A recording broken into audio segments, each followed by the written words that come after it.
After sweeping the Lakers, Jokic and company continued their dominance in Game 1 of the NBA Finals. The Nuggets led by as many as 24 points in the third quarter and seemed to be too big, too lengthy, and possessing too many diverse offensive weapons for the Heat. Brown floats it up, way off. Porter right there with a slam. Michael Porter. Stopping Murray's and Jokic's pick and roll was one of the main questions for Erik Spoelstra. In the beginning, we see Adebayo in drop. Nuggets point guard snake dribbles, drops off to Jokic, but there is Jimmy helping from Gordon in the corner. The Serbian is never bothered to pass it out to his open teammates, but the forward airballs the three. Seeing this help, the Nuggets immediately go looking for other options early. Therefore, Gordon is looking for Jokic in the post, but Bam does a great job of fronting, plus Butler is sagging off. Aaron decides to do it all by himself, pushing Jimmy a little bit further under the basket to score an easy 2. To make it easier for Gordon next play down, the Nuggets play a 1-4 pick and the Heat are willing to switch. That puts Vincent in front of a much higher and stronger forward. Jokic is there for an excellent high-low pass and the weak side isn't quick to react. Looking at this again, I think Bam has to be putting some more pressure on Jokic here. With his genius passing ability, you have to make it harder for him to pass here or force him to dribble. Miami missing shots also led to transition cross matches. Here, Gordon sprints and finds Strus near him in the paint. Murray recognizes it, there's no one back in the paint yet to help as Gordon bullies his opponent. Later on, look at the Nuggets forward sprinting to get himself a smaller opponent once again. This run puts Vincent on him and the Nuggets don't look anywhere else. Miami don't double since everybody else is a shooter on this team, and it's 10 points for Gordon early. Goes right at Vincent. Aaron Gordon, double figures already.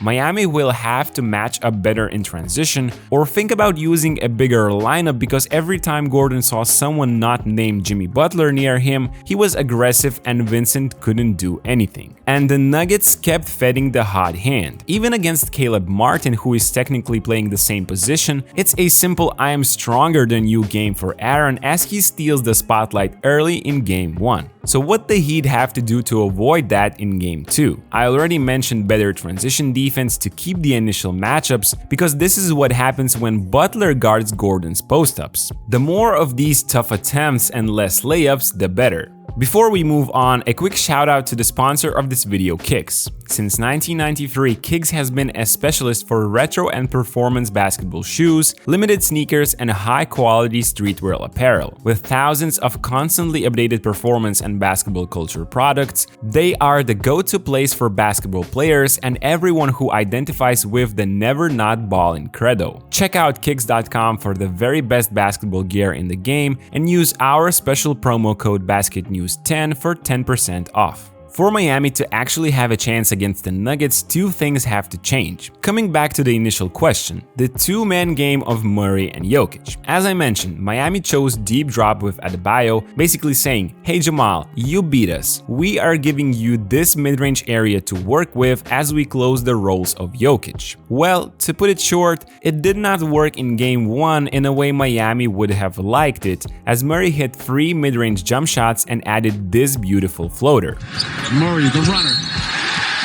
Out the bucket. Martin is trailing, Bam is more concerned with Jokic, and Murray rises from the right leg while going to the left, adding difficulty points to this shot but still makes it while getting bumped in the head. Drop defense also opens up a window for Jokic popping back, but Denver scored off it only once, seeing the high efficiency of the pick and rolls. Keep an eye on those in the upcoming games though. So what are the other possibilities for Miami? During Denver's run to end the first half, they switched on this empty corner pick and roll, thinking Butler can guard Jokic in the post. The plan collapsed on the other side of it though. Porter sets a sneaky flare for Murray, which Bam doesn't expect, and it's an open shot for the point guard. Switching could be a viable option only with Butler on the ball, which is quite rare, so a different road could be going under Murray's ball screens. I know it may sound crazy, but the Lakers actually tried it, and according to Tim_NBA on Twitter, Jamal took only one shot against 11 times they went under. In this game, it worked once. Nevertheless, this would be a big lottery play. They do play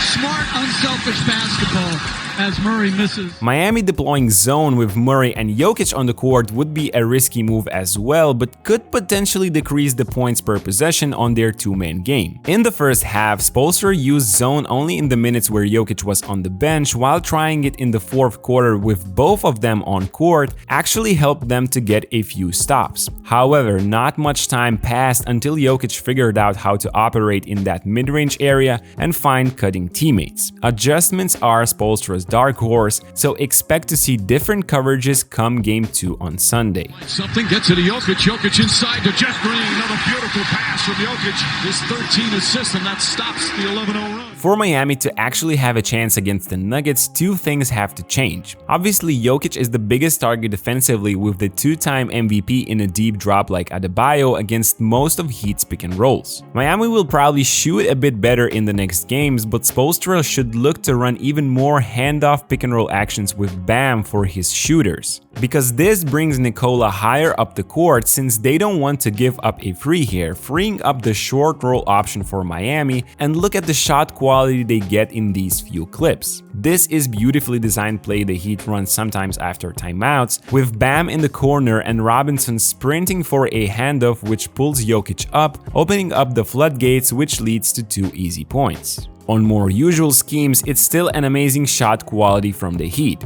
Zoom action twice in a row here, the Nuggets follow, Bam is there on a short roll again, but just misses 2 floaters. One of them still gets converted on an offensive rebound because of all the rotations around. Adebayo played a great game but needs to convert on short rolls better, as here another handoff and he doesn't score against the weak side help from Murray. Later, one more zoom action opens up a 3-point look for Vincent, and that opens up an offensive rebound for Bam. There are holes in Denver's defense and Miami need to push it where it hurts the most more often. Well, from there, Adebayo fakes, continues his aggressive offensive night.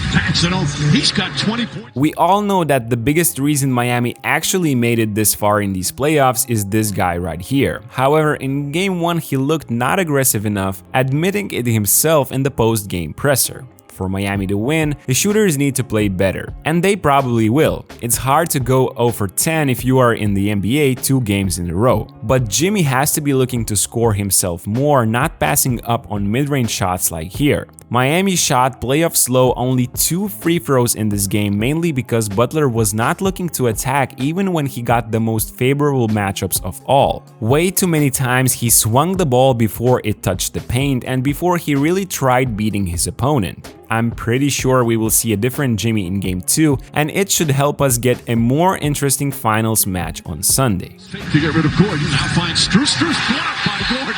Another block shot. So what did you like the most from the Nuggets? What's one adjustment you want to see from Miami? Let's talk in the comment section down below, like this video, and don't forget to check out the BN Plus platform here, where we have a lot of additional content. See you in the next one.